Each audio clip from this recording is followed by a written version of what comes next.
monde. Pourquoi t'as bipé? J'ai pas dit de gros mots là, espèce de sale fils de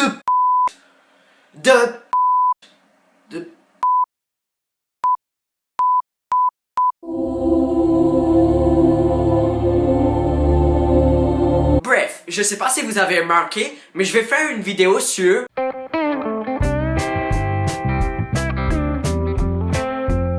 C'est génial le français, mais il y a un truc qui fait pas classe, c'est que lorsque nous sommes bons en maths, nous devenons mathématiciens.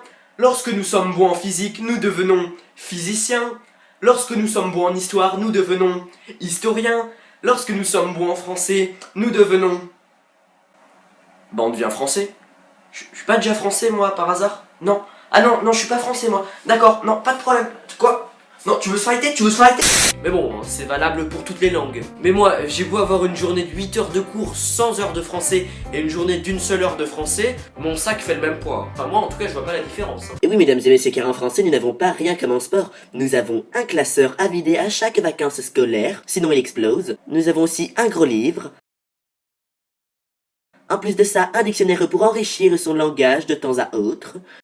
Évidemment le Becherel pour évoluer son niveau d'orthographe. Le dictionnaire des synonymes, bon ok j'avoue celui-là il faut pas l'amener, mais bon il compte quand même dans les affaires. Puis pour terminer les annales de français pour réviser le brevet des collèges à la fin de l'année. Ce jeune garçon a été recruté par l'équipe, pas de soucis, alors qu'il était sur le point d'avoir des emmerdes. Mais ne vous inquiétez pas, l'édition Hachette a trouvé la solution pour remédier à ce problème. Ils ont fait 2 formats de bouquins, un de 800 grammes et un de 700 grammes. Mais sérieusement? What the f? Et pourquoi ils vendent pas que le 700 grammes? Bon, on va s'arrêter là sur les poids des livres, hein, parce que là on dirait que je fais un gâteau. Pour cette recette, il va vous falloir 400 grammes de livres de maths, un tube de gouache verte pour l'art plastique, mixez le tout, une pincée de dictionnaire d'anglais, ajoutez quelques centaines de grammes de blouse blanche pour la physique, remixez le tout, puis laissez refroidir pendant 3600 secondes en plein milieu de votre terrasse, et on obtient la tarte au lundi matin. Non mais essayez avant de dire que ça marche pas, hein, ça peut marcher. Pourquoi ils peuvent pas faire comme en musique, où t'as un classeur qui fait 50 grammes au début de l'année, et 52 à la fin, parce que t'as ajouté une feuille. Et voilà. Bon, évidemment, les profs, quand ils sont énervés, ils ne disent jamais de gros mots. Mais les profs de français, eux, ils ont mieux que ça. Non seulement ils disent pas de gros mots, ils élèvent jamais la voix, et puis ils restent sur le même ton. Bon, écoute maintenant, Jean-Jacques, tu vas tout de suite sortir de la classe avant que je m'énerve. Même si je suis déjà énervé, mais ça ne se voit peut-être pas. Allez, maintenant tu sors. Allez. C'est plutôt cool quand même, hein. Parfois, y a des profs qui font des gestes pendant qu'ils parlent, pour bien qu'on les comprenne. Mais les profs de français, j'ai remarqué qu'ils répétaient souvent le même geste pendant tout le long de leur cours. Mais normalement, quand tu parles, tu fais des gestes différents en fonction de ce que tu dis. Mais là, ça donne plutôt ça. Alors aujourd'hui, nous allons faire de la conjugaison. Ça va vous faire grand bien. Surtout toi, là, le petit à lunettes qui écrit comme un gros porc. J'ai vu ta copine tout à l'heure, c'était pas joli, hein. Bon, je vais vous mettre la même scène qu'avant en y ajoutant une petite musique de fond.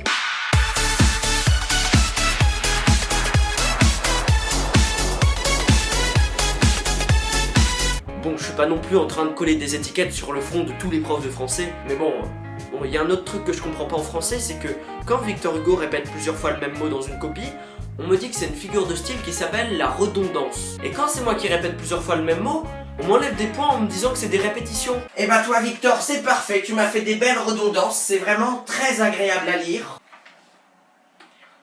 Toi par contre Alexis, il y a encore plein de répétitions partout, il y a que ça, que des répétitions. Mais en fait madame, on a rendu la même copie, donc lui il a pas pu faire des redondances et moi des répétitions. Comment ça? Mais ça veut dire que... Ils ont triché. Pourtant quand je regarde sur Google la définition de redondance, ils me disent que c'est une abondance de répétitions.